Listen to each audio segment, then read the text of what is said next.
Hi hello ನಮಸ್ಕಾರ ಸ್ನೇಹಿತರೆ. ನಾವು ಇವತ್ತಿನ ವಿಡಿಯೋ ನೋಡಿದ್ರೆ ಆದರೆ ರಾಜ್ಯ ಸರ್ಕಾರ ಗೃಹಲಕ್ಷ್ಮಿ ಯೋಜನೆ ಹಣ ಯಾರೆಲ್ಲ ಪಡ್ಕೋತಿದ್ರು ಅವ್ರ ಗುಡ್ ನ್ಯೂಸ್ ಕಾದಿದೆ ಅಂತಲೇ ಹೇಳ್ಬೋದು. ಸಾಕಷ್ಟು ಜನ ನಮಗೆ ಒಳ್ಳೆ ಕಂತಿನ ಹಣ ಬಂದಿಲ್ಲ. ನಮ್ಮ ಖಾತೆಗೆ ಯಾವಾಗ ಒಳ್ಳೆ ಕಂತಿನ ಹಣ ಜಮಾ ಆಗುತ್ತೆ, ಇದ್ರ ಬಗ್ಗೆ ಎಲ್ಲ ರಾಜ್ಯ ಸರ್ಕಾರ ಗುಡ್ ನ್ಯೂಸ್ ಕೊಟ್ಟಿದೆ. ಅದ್ರ ಬಗ್ಗೆ ಸಂಪೂರ್ಣವಾಗಿ ನಾವು ವಿಡಿಯೋದಲ್ಲಿ ಮಾಹಿತಿ ತಿಳಿಸ್ಕೊಡ್ತೀನಿ.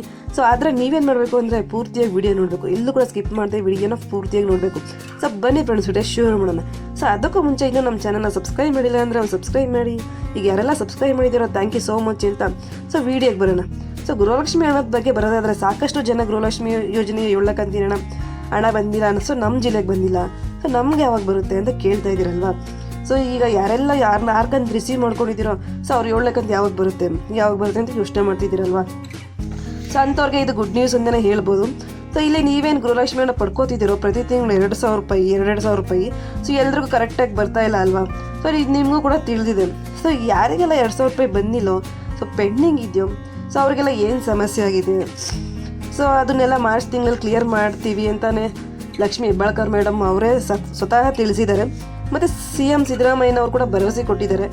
ಆದ್ದರಿಂದ ನೀವೇನು 2 ತಿಂಗಳು ಬಂದಿಲ್ಲ ಮತ್ತು 3 ತಿಂಗಳು ಬಂದಿಲ್ಲ ಅಂತ ತಲೆ ಕೆಡಿಸ್ಕೊಳಕ್ಕೆ ಹೋಗಬೇಡಿ, ಎಲ್ಲನೂ ಒಟ್ಟಿಗೆ ಕೂಡ ಬರುತ್ತೆ. ಮತ್ತು ಇನ್ನೊಂದು ವಿಚಾರ ಏನಂದರೆ 7ನೇ ಕಂತು. ಗೃಹಲಕ್ಷ್ಮಿ ಯೋಜನೆ 7ನೇ ಕಂತಿನ ಹಣ ಏನು ಗುಡ್ ನ್ಯೂಸ್ ಕೊಟ್ಟಿದ್ದಾರೆ. ಅಂದರೆ 7ನೇ ಕಂತಿನ ಹಣ ಸರ್ಕಾರದವ್ರು ಬಿಡುಗಡೆ ಮಾಡಬೇಕು. ಹಣ ಬಂದ್ಬಿಟ್ಟು ಮಹಿಳಾ ಮತ್ತು ಮಕ್ಕಳ ಅಭಿವೃದ್ಧಿ ಇಲಾಖೆಗೆ ಹೋಗಬೇಕು. ಅದಾದ ನಂತರ ನಿಮ್ಮ ಬ್ಯಾಂಕ್ ಅಕೌಂಟ್ ಎಲ್ಲಿರುತ್ತೋ ಆ ಬ್ಯಾಂಕ್ ಒಳಗೆ ಹಣ ವರ್ಗಾವಣೆ ಆಗಬೇಕು. ಇಷ್ಟು ಪ್ರೊಸೆಸ್ ಇರುತ್ತೆ. ಇಷ್ಟೆಲ್ಲ ಆದಮೇಲೆ ನಿಮಗೆ 2,000 ರೂಪಾಯಿ ಹಣ ನಿಮ್ಮ ಅಕೌಂಟ್ಗೆ ಕ್ರೆಡಿಟ್ ಆಗಬೇಕು. ಡೈರೆಕ್ಟಾಗಿ ಬ್ಯಾಂಕ್ನಿಂದನೇ ಬರೋದು ಸರ್ಕಾರದವ್ರು ಫಸ್ಟ್ ಹಣನ ಬಿಡುಗಡೆ ಮಾಡಬೇಕಾಗುತ್ತೆ. ಬ್ಯಾಂಕಿಗೆ ಆಯಿತಾ, ಸರ್ಕಾರದವ್ರು ಫಸ್ಟು ಸ್ಟೆಪ್ ಕಂಪ್ಲೀಟ್ ಮಾಡಿದ್ದಾರೆ.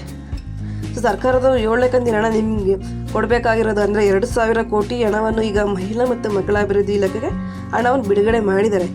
ಅದು ಇಲಾಖೆಗೆ ಕೂಡ ತಲುಪಿದೆ. ಆ ಒಂದು ಹಣ ಮಹಿಳಾ ಮತ್ತು ಮಕ್ಕಳ ಇಲಾಖೆಯಿಂದ ಜಿಲ್ಲೆಗಳಲ್ಲಿ ಆಫೀಸ್ ಇರುತ್ತಲ್ಲ, ಅಲ್ಲಿಗೆ ಹೋಗಿ ನಂತರ ಬ್ಯಾಂಕ್ಗಳಿಗೆ ವರ್ಗಾವಣೆ ಆಗಬೇಕು.